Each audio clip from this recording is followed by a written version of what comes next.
Los caballeros templarios defendieron Tierra Santa. Sus instrumentos fueron el derramamiento de sangre y la oración. Fundada en el siglo XII, esta orden de monjes guerreros fue una fuerza imbatible durante casi 200 años. Después sufrieron una espectacular caída en desgracia. Juzgados por herejía, fueron acusados de practicar extraños rituales. Sus delatores afirmaban que escupían a la cruz, adoraban una cabeza humana cortada y practicaban actos sexuales perversos. Fueron disueltos y su gran maestre fue quemado en la hoguera. Desde entonces, su nombre ha conllevado un aire de misterio y romance.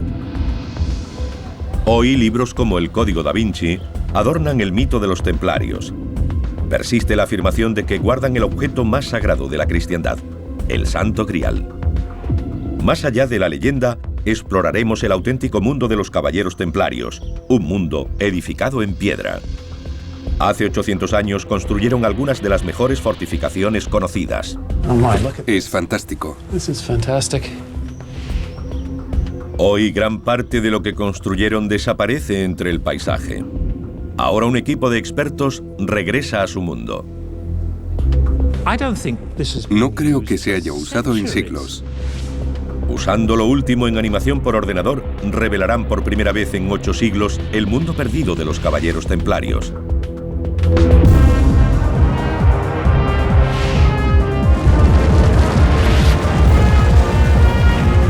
Mundos perdidos, los caballeros templarios.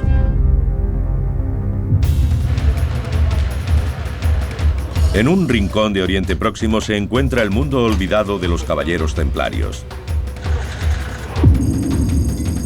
La actual ciudad siria de Tartus fue la Antartus o Tortosa de los templarios, dominada por su espléndida fortaleza. Los que pasaron por la ciudad en el siglo XIII hablaban de una enorme capilla y un gran salón, un castillo inexpugnable y sólidas murallas con torres que parecían coronadas de piedras preciosas. Ahora lo único que permanece intacto es la catedral. En tiempos de los templarios fue un importante lugar de peregrinación. El resto de la ciudad fue desapareciendo. Solo quedan fragmentos de ruinas incrustadas en la ciudad moderna. Hoy los habitantes parecen ignorar que viven en la que fue la gran ciudad de una hermética organización internacional. Nuestros expertos reunirán las pistas encontradas en Tortosa para reconstruir el mundo perdido de los templarios.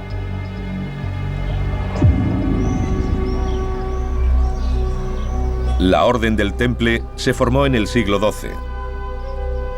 Su objetivo era proteger a los peregrinos que se dirigían a Jerusalén. El profesor Paul Crawford está siguiendo el viejo camino hacia la antigua ciudad. Era tan peligroso que un peregrino escribió a su casa después de hacer la ruta, contando que había visto montones de huesos esparcidos a ambos lados del camino. Si un amigo moría, no te parabas a enterrarlo, porque esa fosa podía convertirse en la tuya. Podía aparecer cualquiera, matarte y enterrarte en ella. Los caballeros hacían votos de pobreza, castidad y obediencia. Ofrecían su vida para custodiar las rutas que seguían los peregrinos y se convertían en monjes guerreros. Pronto el papel de los templarios se extendió a la defensa de los territorios cristianos en Tierra Santa de los caudillos musulmanes. Los templarios representaban un nuevo concepto, la fusión de la dedicación medieval de un guerrero por un lado con la de religioso por otro. Uniéndolas apareció la figura del combatiente religioso. Este concepto de guerra santa era nuevo e impactante. Tortosa fue entregada a los caballeros templarios en 1152. A cambio, protegerían la ciudad y el terreno circundante de los musulmanes que querían que los pobladores cristianos abandonaran Tierra Santa. El centro de la ciudad era el castillo, regido por los monjes guerreros. David Nicol intenta encontrar las murallas del castillo para comprender cómo construyeron sus defensas. Esta es la muralla interior. Tiene lienzos cortos entre esas torres que sobresalen. Parece una especie de zigzag, pero son torres individuales. David pasea entre las fortificaciones advirtiendo que aún queda mucho de ellas en pie. Parece que esta pequeña calle abraza la muralla. No podemos seguir más en esa dirección. El muro, hecho de grandes bloques de mampostería, desaparece entre esas casas. Enlazando todos los restos se puede desvelar la verdadera escala del castillo. 2 murallas concéntricas lo rodean por 3 lados. Protegiendo el flanco que da al mar, hay 2 grandes torres. Estas murallas fueron diseñadas para soportar al atacante más implacable. Documentos de la época nos hablan de ejércitos enemigos que intentaron socavar las defensas para tomar el castillo. El primer paso era llegar a la base del muro. Al menos en francés medieval, el sistema normal de hacerlo era lo que llamaríamos un chat, un gato. El gato era una sólida estructura de madera que se iba deslizando hasta el muro, soportando las flechas y piedras que los defensores lanzaban desde arriba. Irían avanzando muy lentamente, hasta llegar al muro. Entonces los atacantes cavaban un túnel bajo la muralla, que iban apuntalando hasta terminar la tarea. Colocarían material inflamable alrededor de los maderos, como paja, aceite de oliva y grasa, cualquier cosa que ardiera fácilmente. Lo encenderían y saldrían corriendo. Los puntales se quemarían y el muro empezaría a desmoronarse bajo su propio peso. Habrían roto el escudo. Los muros del castillo de Tortosa estaban diseñados para resistir a los zapadores enemigos. La distancia entre las torres parece ser la del alcance de una ballesta. El espaciado de las almenas permitía a los arqueros cubrir la zona entre ellas. Había una muralla exterior relativamente baja y probablemente una interior un poco más alta. Así, los arqueros podían disparar por encima de la exterior. Pero había un problema para tirar desde las torres de Tortosa. La mayoría de las ballestas de la época estaban diseñadas para disparar horizontalmente, y aquí los templarios tendrían que apuntar hacia abajo. Eso era un problema porque ocurría esto. Podían disparar al enemigo, pero no de la forma que querían. Entonces desarrollaron un ingenioso dispositivo. Incorporaron una pinza que no sujetaba la flecha con fuerza, pero la retenía en su sitio. Y como puede verse, disparaban en cualquier ángulo, sin errar el tiro. Pero arcos y flechas eran inútiles ante esto. La gran máquina de guerra medieval. Un maganel. Esta enorme catapulta de casi 20 metros de altura es la más grande del mundo. Se utilizaron 6 robles para construirla.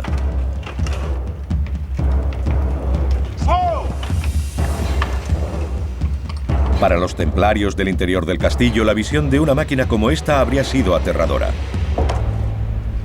Pronto, piedras de 30 kilos caerían sobre la fortificación con un efecto devastador.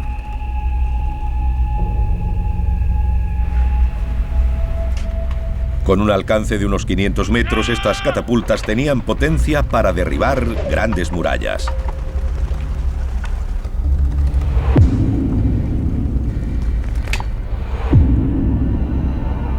David Nicholl ha reunido todas las pistas para reconstruir las torres y murallas diseñadas para soportar el efecto de las catapultas y los zapadores.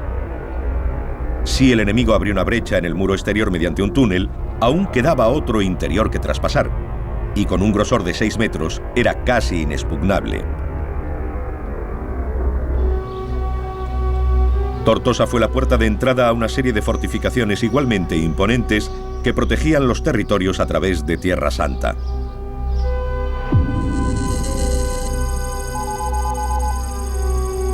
En el centro del reino cristiano estaba Jerusalén, y aquí los templarios adaptaron el lugar religioso más importante del mundo a sus propósitos. En la primera cruzada de 1099, los cristianos tomaron Jerusalén a los musulmanes. En el monte del templo se erigía la espléndida mezquita de Al-Aqsa, construida en el siglo VII. En el Jerusalén cristiano, Al-Aqsa serviría como cuartel general de los templarios. Eso significaba que ellos quedaban así unidos a uno de los lugares más importantes de la cristiandad. En la Biblia hay todo tipo de historias asociadas con esa zona. Se supone que Jesús caminó entre sus muros haciendo milagros. Los templarios quedaban asociados a esos hechos. La antigua mezquita fue adaptada para convertirse en centro administrativo. Bajo ella, en cámaras subterráneas, los monjes guerreros guardaban sus caballos, listos para entrar en combate y defender los santos lugares de Jerusalén. Los espléndidos arcos de los establos medían 9 metros de altura y cubrían una zona de 6.000 metros cuadrados. Las cuadras podían albergar a más de 1.000 caballos. Un visitante occidental afirmó que si se disparaba una ballesta, la flecha ni siquiera llegaría al otro extremo debido a su tamaño. Ahí se instalaron los templarios. Esta militarización de los santos lugares personificó el papel espiritual y militar de los caballeros. La defensa de la costa oriental cristiana supuso muchas vidas. En el extremo más alejado de su red había una iglesia donde se reclutaban nuevos hombres. Pero aquí los extraños rituales de los templarios estaban envueltos en el misterio.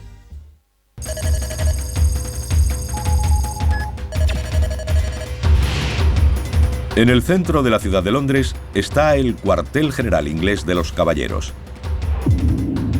La iglesia templaria fue consagrada en 1185.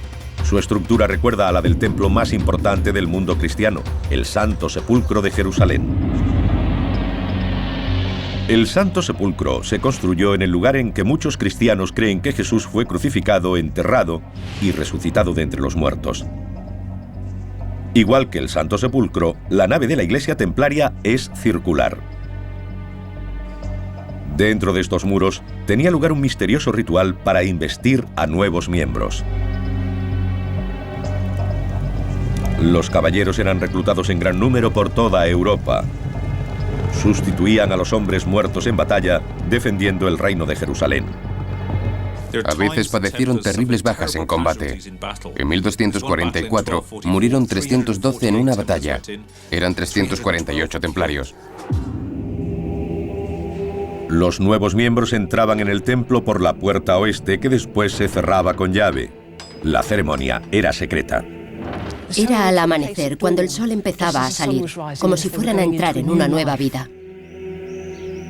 Los iniciados pasaban a la nave circular entre fantasmales estatuas.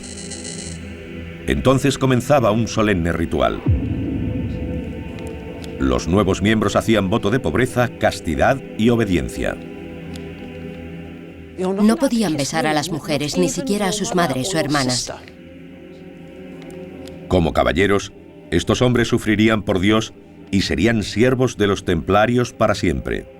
El secreto de la ceremonia provocó rumores fuera de la fraternidad. Se oían cosas muy extrañas. Un caballero dice que tuvo que besar el blanco vientre sarnoso de uno de los maestros. Retrocedió ante la terrible visión. Sin embargo, no hay duda de que sus ritos de iniciación eran muy sospechosos.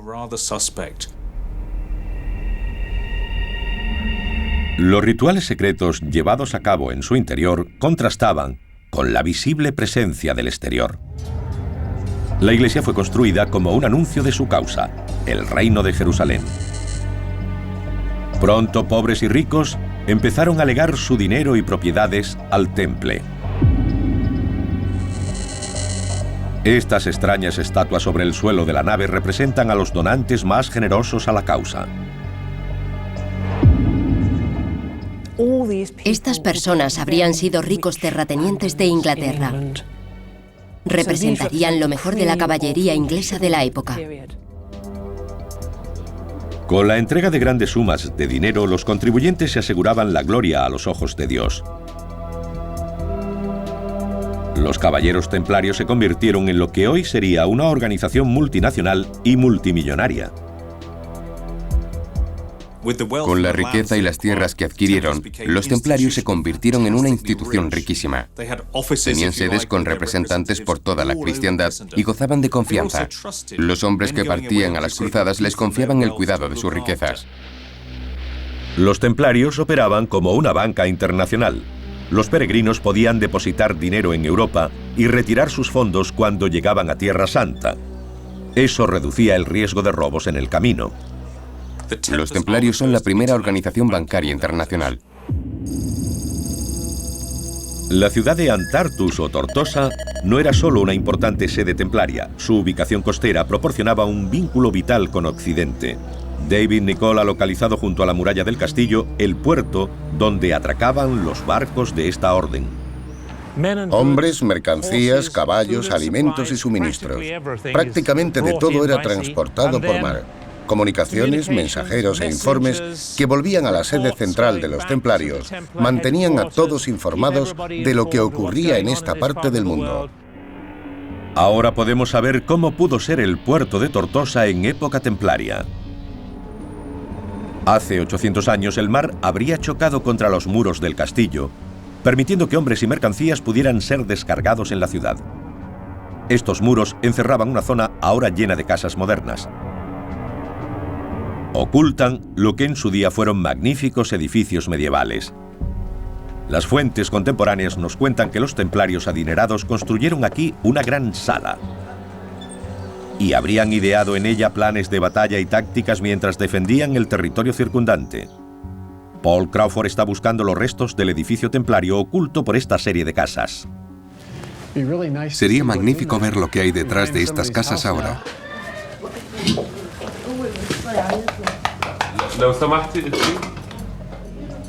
¿Puedo entrar? ¿Puedo entrar? Shukran.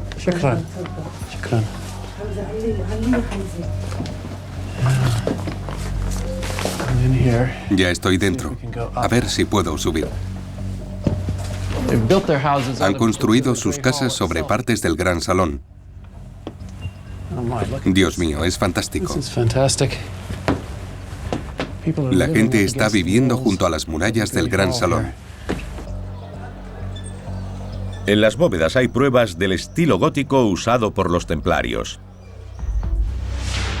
Los caballeros construyeron los arcos abovedados del gran salón con piedras en forma de cuña.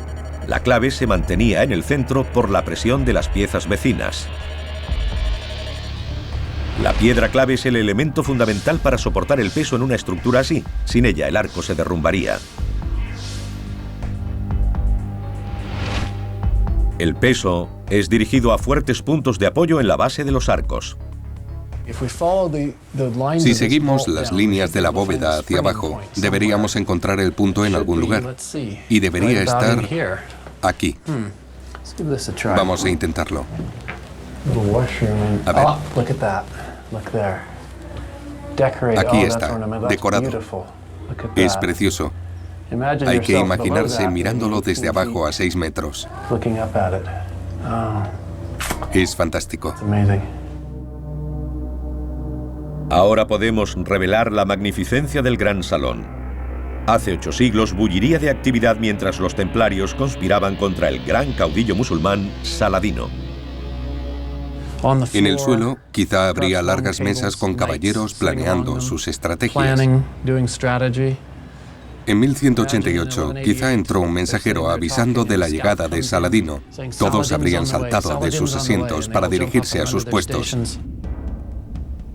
Los monjes guerreros cogerían sus armas y lucharían hasta la muerte para defender Tortosa de su enemigo. Pero para los templarios, rezar era tan importante como combatir. Enterrados en algún lugar de los muros del castillo deben estar los restos de una capilla. Paul Crawford espera encontrarlos. La tenemos. Ahí arriba. Es increíble caminar por aquí y descubrirla, escondida en un pequeño rincón de Tartus. No la ha usado nadie durante cientos de años. Es increíble, maravillosa. La capilla templaria se sigue usando, pero como casa. La gente ha construido casas en su interior. Es como si hubieran ido añadiendo nidos de avispa en un granero abandonado. Estos edificios ocultan el verdadero tamaño de la capilla.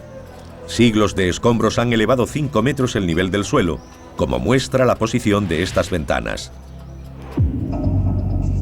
Ahora podemos revelar la verdadera magnificencia de la capilla templaria. Habría sido enorme. 25 metros de largo, 10 de ancho y 15 de alto. La escala y esplendor del edificio nos indica la crucial importancia de la oración para los caballeros templarios. En el núcleo del castillo estaba la Torre del Homenaje. Esta sólida torre de piedra habría sido el centro neurálgico militar de la fortaleza. Dominaba toda la ciudad. Hoy la Torre del Homenaje ha quedado oscurecida por más de 800 años de conflictos y cambios. El historiador militar David Nicholl cree que ha localizado sus restos. Pero lo que hay en el interior lleva siglos oculto y está a punto de descubrirlo. Este es el centro de la vieja torre. Es muy difícil caminar por aquí. Está sin tocar. No se ha usado en siglos. Hay una puerta. David se ha tropezado con el santuario interior de la torre. Si la ciudad fuera atacada, este habría sido el último bastión.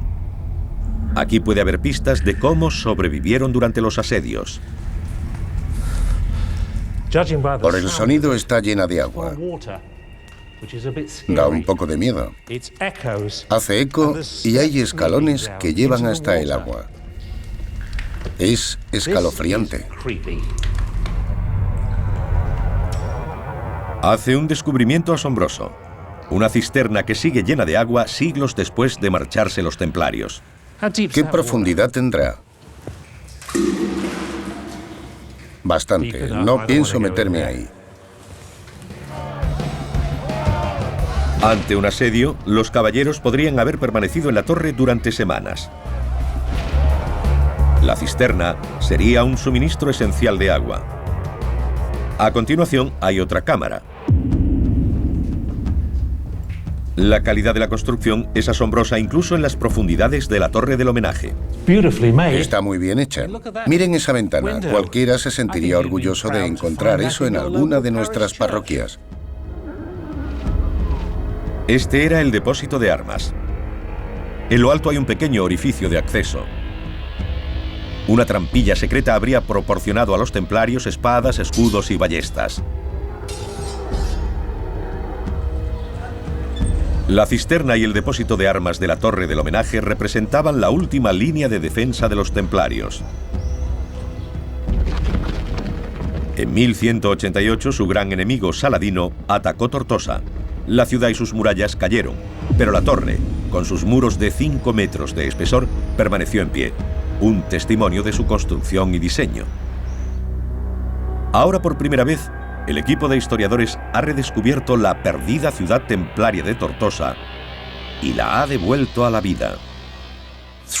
Al redescubrir la Tortosa templaria con el castillo y la capilla tan cerca uno de la otra, comprendemos el papel dual de guerreros y monjes. Desde Tortosa se irradiaba el poder a una red de castillos y ciudades cristianas por toda Tierra Santa. Pero el sostén de la red no es un castillo, sino una iglesia fortificada. Dentro de este edificio los templarios habrían llevado a cabo el ritual de la veneración de reliquias, partes del cuerpo de los santos.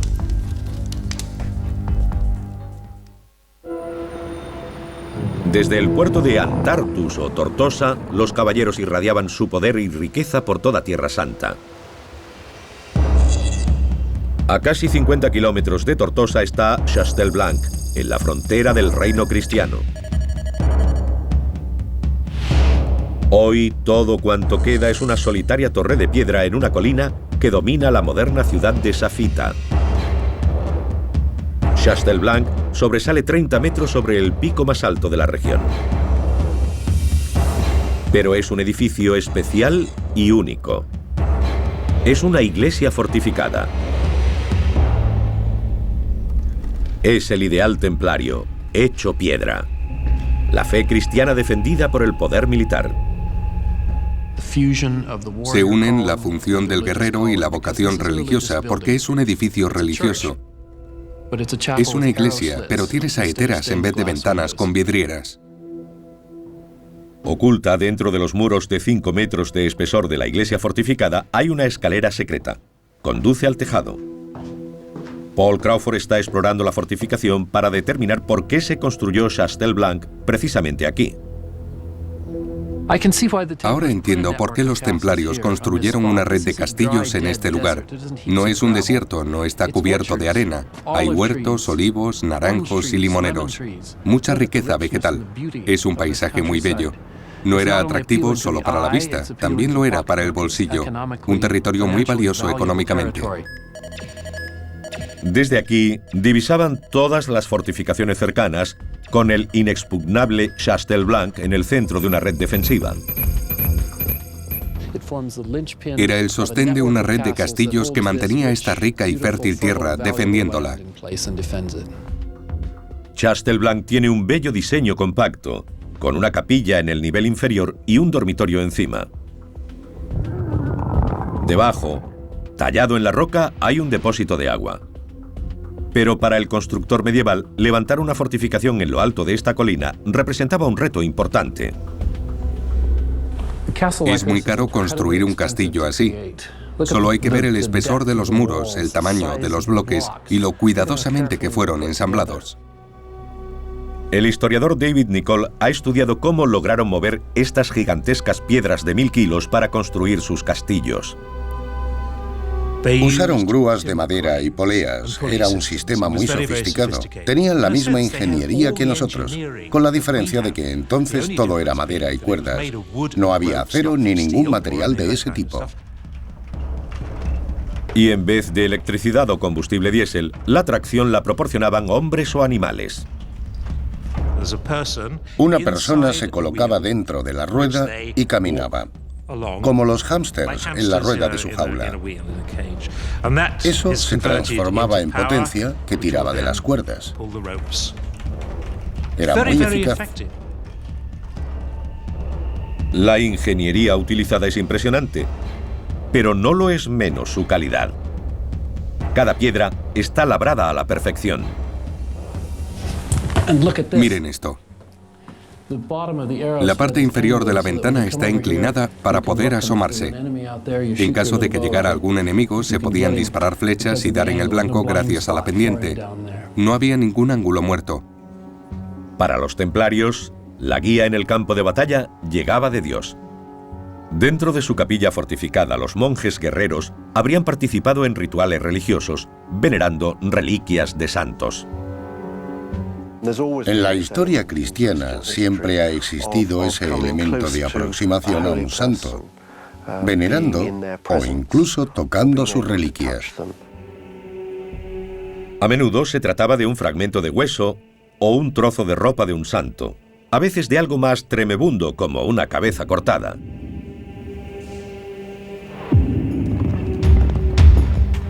Las reliquias eran tan importantes para los templarios que las llevaban al combate para conseguir la orientación divina.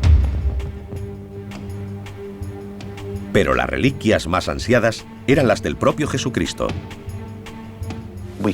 No tenemos reliquias de nuestro Señor porque ascendió a los cielos. Nos hemos aferrado a las cosas más cercanas a Él. Para muchos, la copa de la última cena tiene un gran significado. Esa copa, el Santo Grial, ha sido durante siglos objeto de mitología. Se dice que los templarios, en su búsqueda de reliquias, desenterraron el Santo Grial en el monte del templo. Se convirtió en su posesión más sagrada, que defendían con su propia vida. Pero hay pocas pruebas de que esta leyenda sea cierta. Fue invención de un escritor francés del siglo XII llamado Chrétien de Troyes. Los templarios nunca podrían haber obtenido el Santo Grial, que se remonta a los tiempos de Cristo. En la Edad Media hubo gente a la que hoy llamaríamos escritores de ciencia ficción, a los que se les ocurrió relacionar la idea del Santo Grial con la de los templarios. Vincular a los misteriosos templarios con el gran icono de la cristiandad fue la suprema fantasía medieval. El problema es que tomó vida propia, continuó creciendo y ahora la gente lo cree, pero todo es fantasía. Borrando los asentamientos modernos, podemos ver Chastelblanc como los templarios lo habrían conocido. En lo alto de esta abrupta colina, protegida por dos murallas concéntricas, la iglesia fortificada estaba extraordinariamente protegida. Este elemento central de la red unía la sede de Tortosa con el resto de las defensas cristianas. Pero a 40 kilómetros está el mejor de los castillos, Crac de Chevalier, construido para soportar el más brutal de los ataques.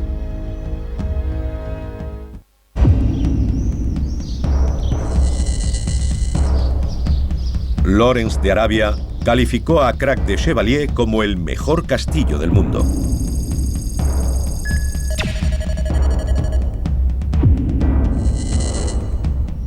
Con muros exteriores de 30 metros de grosor y 7 torres de 9 metros de diámetro, este castillo era prácticamente inexpugnable. La fortaleza fue construida por los caballeros hospitalarios, compañeros y rivales de los templarios. Su emplazamiento es crucial. Defiende la ruta comercial más importante de la región. Allí hay un gran valle con la carretera principal. Lo es ahora y lo fue en la Edad Media, uniendo la costa con las ciudades del interior, que en el período de las cruzadas fueron los centros del poder islámico. La costa era el centro del poder de los cruzados. Hospitalarios y templarios unieron fuerzas para defender este importante territorio. Era una enorme operación militar y David Nicholl pretende descubrir cómo operaban los caballeros. Los caballos eran esenciales para los templarios, pero estabularlos era una ardua tarea. El primero de dos establos. Este es el más pequeño y es muy grande. Estos magníficos edificios abovedados podían albergar más de 1000 caballos. Desde aquí podían partir al combate en cuestión de minutos. Se consumían de impaciencia. Estarían tan deseosos como sus jinetes de salir y entrar en acción.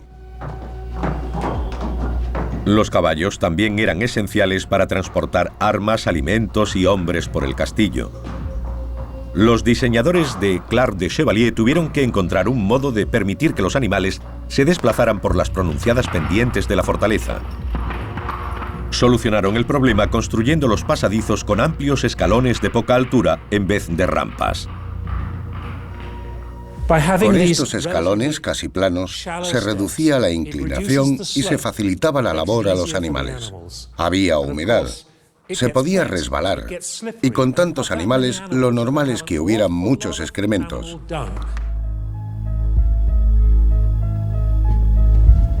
El movimiento de los hombres por el castillo también era importante, especialmente bajo un ataque. Estamos en las profundidades de esta gruesa y sólida pieza de mampostería.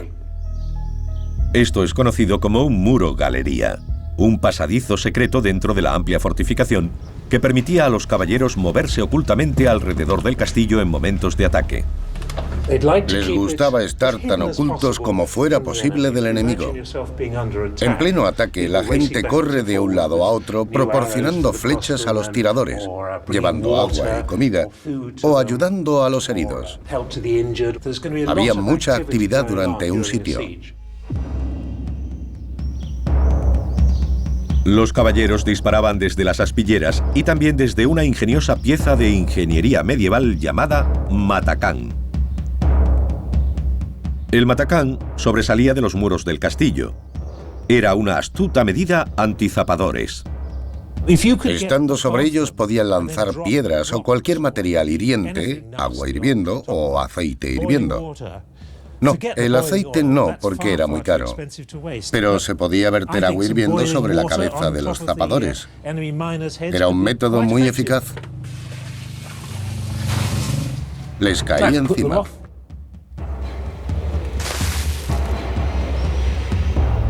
Pero el mejor ejemplo de la ingeniería militar de Crac de Chevalier es el gran muro inclinado que rodea a la torre del homenaje. Llamado talud, evitaba que el enemigo socavara las torres.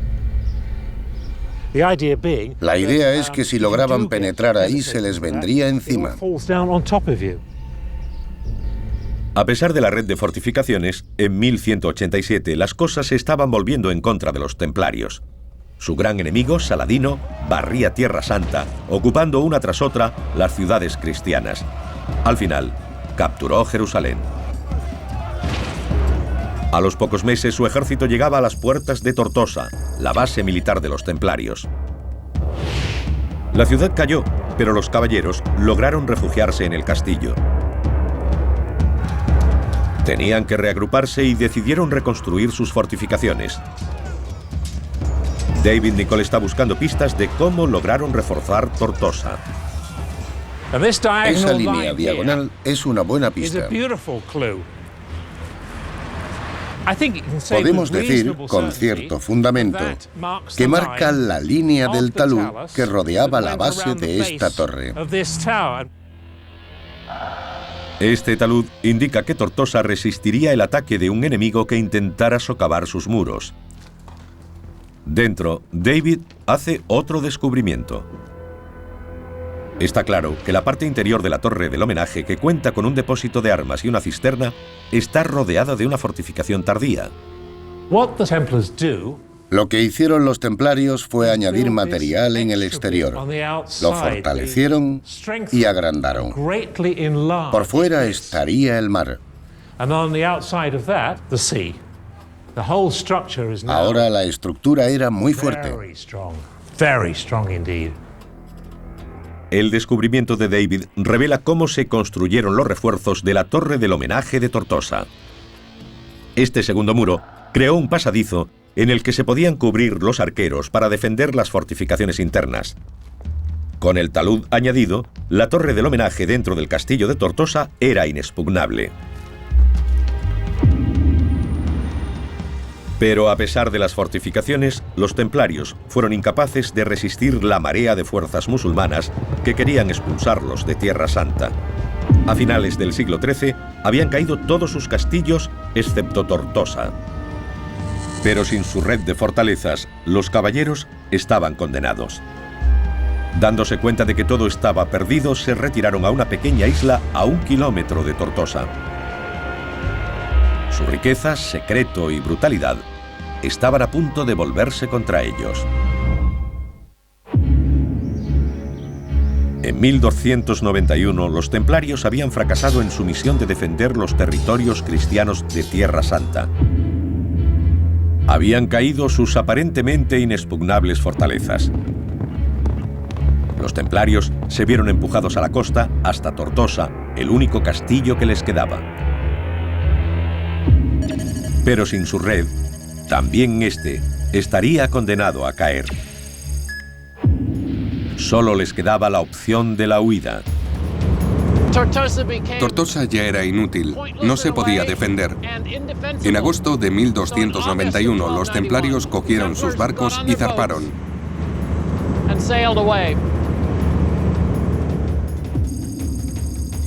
Zarparon hacia la isla de Chipre.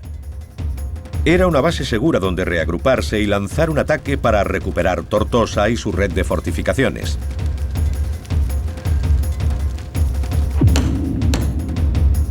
Prepararon una flota de barcos diseñados para transportar a los caballeros hasta la costa. Los caballos serían esenciales para este nuevo asalto, y los barcos podían cargar hasta 30 animales cada uno.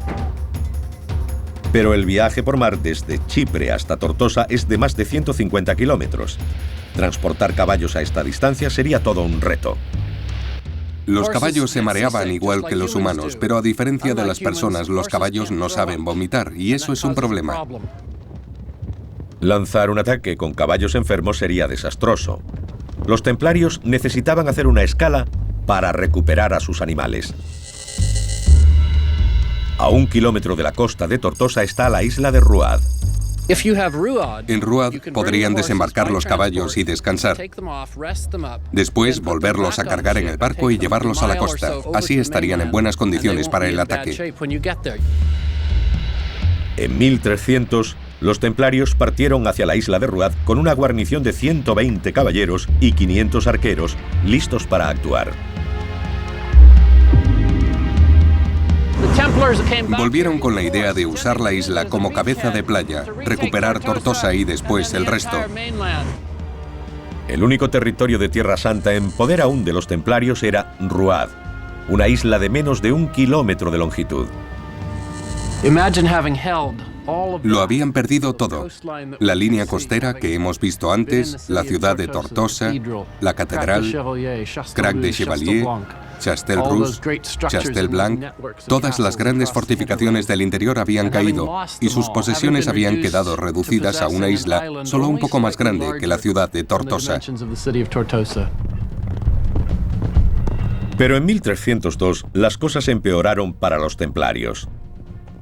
Una fuerza musulmana descubrió la presencia de una guarnición en Ruad que amenazaba sus territorios y lanzaron un ataque anfibio. Establecieron contacto en 2 puntos de la isla, atacaron a los templarios y a su infantería, obligaron a los caballeros a retirarse a una fortaleza, posiblemente esta en un extremo de la isla, y los separaron de la infantería. Hubo una lucha puerta a puerta por los angostos callejones de la isla. Dándose cuenta de que no había nada que hacer, los templarios se rindieron. Su último bastión había caído en manos de su enemigo. La era de los templarios como defensores de Tierra Santa había llegado a su fin. Ahora tenían que rendir cuentas en Europa. Su vocación era defender los lugares santos y habían fracasado. La gente llevaba siglos financiándolos porque ellos iban a salvaguardar los lugares cristianos, pero fallaron. La reputación de los grandes templarios había quedado destrozada. El 13 de octubre de 1307, el rey de Francia ordenaba su detención. Los acusó de negar a Cristo, de escupir a la cruz, de orinar en la cruz. Los acusó de prácticas homosexuales, de adorar ídolos y cabezas. Molestaban sus misteriosos rituales, en particular la ceremonia secreta de recepción en la que los nuevos caballeros juraban su entrada en la orden. La gente se preguntaba qué podría pasar detrás de esas puertas cerradas. Si era algo bueno, como decían los templarios, si era algo sagrado y honesto, ¿por qué nadie podía entrar a verlo? Debía ocurrir algo horrible y obsceno que querían guardar en secreto. No hay humo sin fuego. Los templarios fueron interrogados bajo brutales torturas. A un sacerdote templario le pusieron los pies sobre el fuego y le quemaron las plantas hasta que se le cayeron los huesos. Otros templarios fueron colgados del techo de mazmorras con pesos atados a los pies o incluso a sus testículos. Aquellos hombres rotos confesaron desde la adoración de ídolos hasta la sodomía. Sabemos que se puede hacer sufrir a un hombre hasta el punto de hacerle confesar cualquier cosa. Eso hace que los historiadores sospechen que los cargos contra los templarios no fueron ciertos. En marzo de 1314 los templarios fueron encontrados culpables en su totalidad. El gran maestre fue quemado en la hoguera y se disolvió la orden. Cuando una organización tan grande y poderosa como esta cae, es inevitable que haya teorías de conspiración. El mito más perdurable ha sido el del Santo Grial y su búsqueda por parte de los templarios. Ha cautivado la imaginación occidental más que ninguna otra leyenda. En el juicio y los interrogatorios no se mencionaba este hecho. Si los templarios lo hubieran tenido en su poder, habría salido a la luz, pero no se menciona en ningún momento. La destrucción de sus documentos en el siglo XVI por los invasores turcos ha generado un halo de misterio alrededor de los caballeros templarios. La obsesión de los templarios por el secreto, su interés por las reliquias y rituales arcanos, hacen que ellos fueran su peor enemigo. Pasaron de héroes de la cristiandad a reos culpables. Hoy todos conocemos a los templarios por la mística que los rodea. Pero sus construcciones defendieron Tierra Santa durante casi 200 años. Ahora van desapareciendo lentamente en el entorno, y parece que el estatus mítico de los templarios sobrevivirá a su mundo perdido.